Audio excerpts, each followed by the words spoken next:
What's up, guys? I hope you are doing well. I figured I would just give another resource to those of you that might want it. If not, just completely disregard this YouTube video that will be popping up. I'll put these out here periodically just to assist in case there are some students out there that would like to listen to the audio version of the primary sources that I've given you as critical reading. You can just go ahead and write the questions down and then listen to the audio as I'm reading it for you, and just write those questions in, and then write the answers in as I say them. So let's get to it. Uh, let's look at Sacco and Vanzetti, a modern perspective, two immigrants targeted for their beliefs. 8 years ago, Nicola Sacco and Bartholomew Vanzetti were put to death by the state of Massachusetts.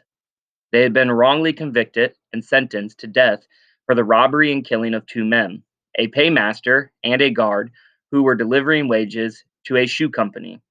During the 7 years of their imprisonment, people around the world organized a campaign to save these two men, both Italian immigrants and anarchists. But despite overwhelming support and the abundance of evidence pointing to their innocence, Sacco and Vanzetti were executed in 1927. To understand why this travesty of justice occurred, we first have to look at the hostile political climate towards immigrants and radicals. Following the First World War and what became known as the Red Scare, the U.S. government responded to a wave of strikes and political unrest with force. The Palmer raids of early 1920s, organized by Attorney General A. Mitchell Palmer, resulted in thousands of radicals, especially immigrants, being rounded up, beaten, and held for days without the right to contact a lawyer or even family. It's clear from the court proceedings that Sacco and Vanzetti were convicted not because the evidence proved them guilty, but because they were anarchists and they were immigrants. Sacco, for example, was badgered by prosecutors as to why he dodged the draft rather than fight in the First World War. Judge Webster Thayer, who presided over the trial, said to the jury at the outset, although this man, Sacco, may not have committed the crime attributed to him, he is nonetheless guilty, because he is the enemy of our existing institutions. Outside the courtroom, a friend of Judge Thayer's reported that he heard him say, "Did you see what I did with those anarchist bastards the other day?" The jury was made up of white, native born people, and the jury foreman was a former police chief who saluted the American flag every time he entered the courtroom. This was the jury that, in the midst of an incredible anti immigrant backlash, was supposed to be impartially decided the fate of the two Italian immigrants who were avowed anarchists. As an appendix to the collection of Sacco and Vanzetti's letters states, outside the courtroom, the Red Scare hysteria was rampant. It allowed to dominate within. The prosecutor systematically played on the feelings of the jury by exploiting the unpatriotic and despised beliefs of Sacco and Vanzetti, and the judge allowed him thus to divert and pervert the jury's mind. The anti-Red Scare sectionalism overshadowed the evidence put forward that Sacco and Vanzetti were not the culprits. A total of 99 witnesses took the stand to say that they were innocent.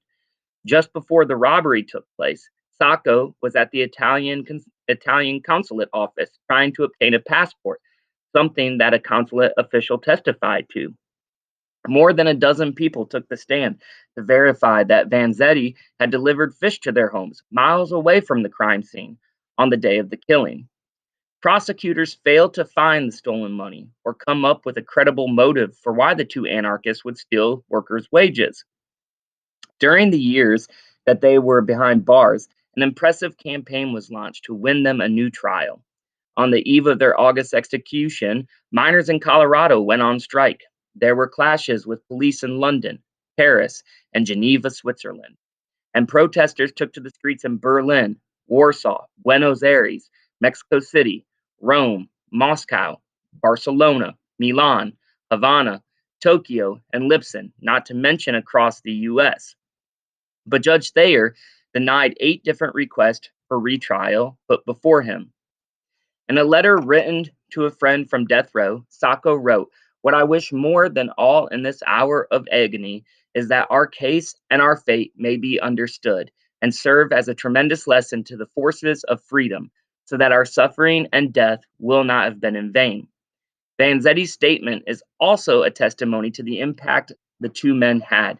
If it had not been for these things, I might have lived out my life talking at street corners to scorning men. I might have died unmarked, unknown, a failure. Now we are not a failure. This is our career and our triumph.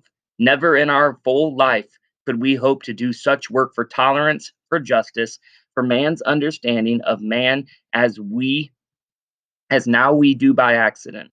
Our words, our lives, our pains, nothing. The taking of our lives of good lives of a good shoemaker and a poor fish peddler, all. The last moments belong to us. That agony is in our triumph. Thanks, guys, and I hope this helped you along the way.